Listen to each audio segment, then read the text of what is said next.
Hello everyone, I'm Sue Unerman. I'm Chief Transformation Officer at MediaCom. Hello, I'm Kathryn Jacob and I'm Chief Executive at Pearl & Dean. And I'm Mark Edwards and I'm a mindfulness coach. We're here today to talk about diversity, inclusion and equality at work, something that we've just published a new book about called Belonging. 4 years ago, Sue and I published a book called The Glass Walls: Success Strategies for Women at Work and Businesses That Mean Business. Subsequent to publishing the book, we've given over 150 talks at various companies and different organisations in varying sectors. And over time, it became increasingly evident that diversity and inclusion initiatives weren't shifting the dial. D&I is a £6 billion industry, but our research has thrown up some very interesting figures, namely that 1 in 3 people feel that they don't belong in their organisation.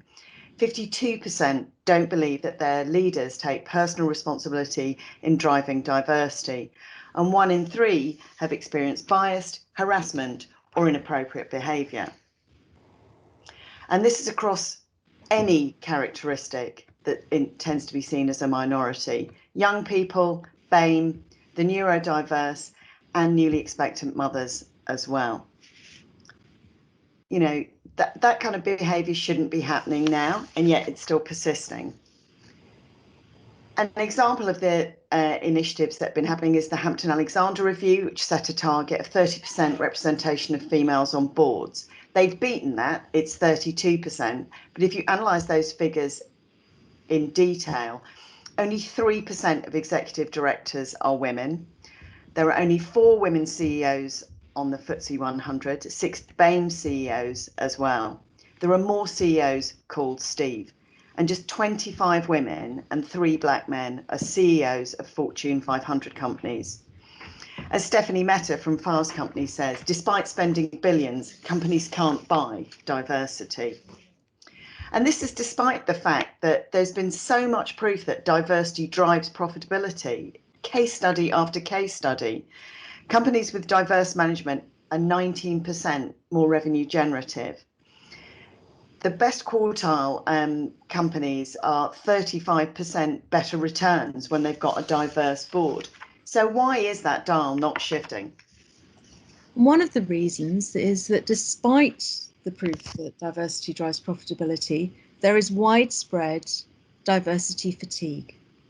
And this works in 2 ways. It works to affect the people who the diversity initiatives are for, because the business overall doesn't change, the day-to-day experience doesn't change, and yet they're asked to speak on a platform yet again, or go to a day that's for women or for the neurodiverse. And they're tired of it because things just aren't changing. But equally, diversity fatigue is affecting those people who are currently in charge, those straight white men in power. And as this charming quotation from Clarkson shows, there is a bit of a backlash going on in that many of those men feel as though they cannot do or say anything without getting it wrong. And they also feel as though they've got no chance for a career progression. These things are just not true. And we were very inspired actually by this quote from Asif Sadiq, who is now head of diversity at Adidas Worldwide, because he's pointing out that we've got inclusive initiatives that exclude the very people who are in charge. And he says as well that diversity is great, but we need to realise difference. We're trying to make that diversity mix work, but what we really need to get to is belonging, creating a sense of belonging for everybody. Now, throughout the book, we have a number of case studies, and I'm just going to talk about just one of them today. This is the experience of somebody who worked in an EMEA role in a large organisation, and he was one of the very few black men in that senior role. He talked about a colleague who frequently, when he came into the room, and there were a few of them in the meeting, he would say, "Good morning, Jeff. Hi, Jane. Hello, Peter. Yo, John." John said this just made him feel singled out. He didn't know whether the intention was meant to be inclusive, but it had the very opposite effect. It made him feel isolated, different, as though he didn't belong.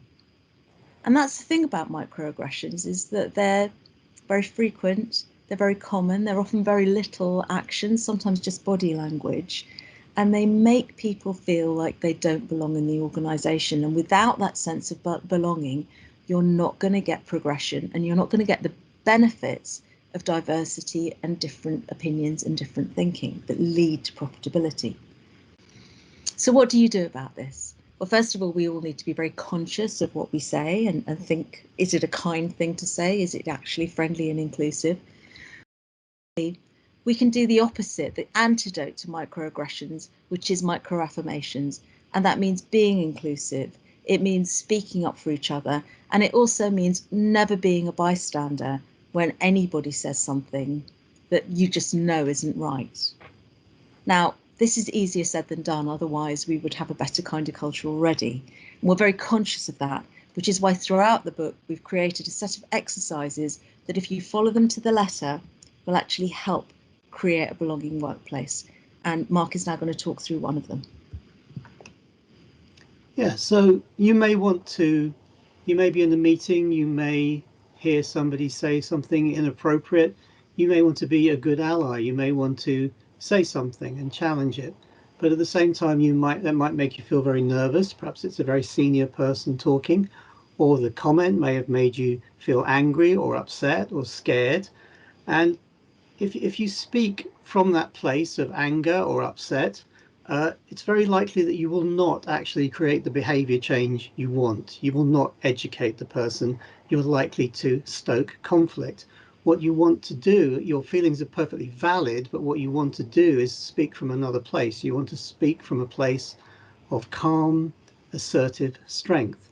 So how do you get very quickly from being angry and upset to being in a place of calm, assertive, powerful strength? Well, Michael Jordan is going to tell us. You've already recognized him, one of the most famous sports people of all time. And because he was so good, huge amounts of pressure were on him in the big games. And just because he was a great sports person doesn't mean he didn't get nervous. So how did he get himself from that place of nervousness and anxiety to a place of calm, powerful strength where he could affect the game? He used a breathing technique. And I know it sounds too good to be true. Can breathing really do that? Yes, it can. And Michael Jordan's particular breathing technique was the 4-7-8 breath. All you do is this. You breathe in for a count of 4, you hold your breath for a count of 7, and you breathe out for a count of 8. And what we're doing there, as you can see, is we're slowing the breath down, because you don't normally hold your breath in the middle, and we're putting the focus on the out breath. And the out breath is an amazing tool which, via the vagus nerve, your body tells your mind it's okay to calm down. With this long, slow out breath, calms the mind down, calms your thoughts down, and puts you into a place where you can be strong and powerful and assertive, but not angry or upset or anxious. So do 2 or 3 of those, and nobody needs to know you're doing them, and you can get yourself into the right frame of mind and the right place to speak powerfully. Should we do one now, Mark?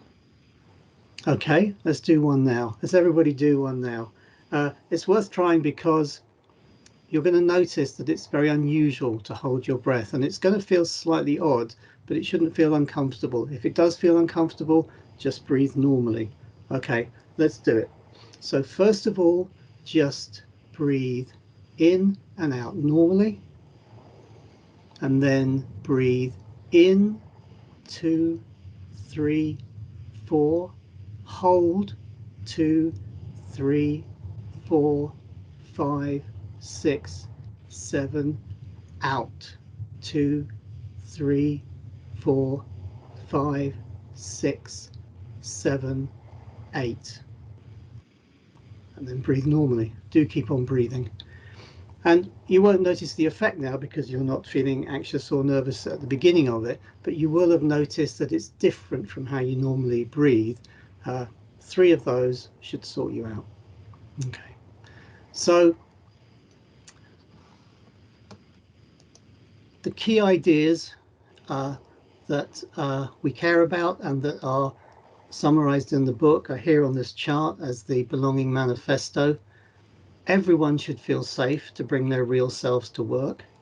Everyone should feel they belong in their workplace. Everyone should believe that success at their organization is based on what they contribute, not on who they happen to be. And everyone should feel safe enough to challenge and express opinions. So to bring about real change in the workplace, we do believe that everybody needs to feel that they belong. Thank you very much for listening to us.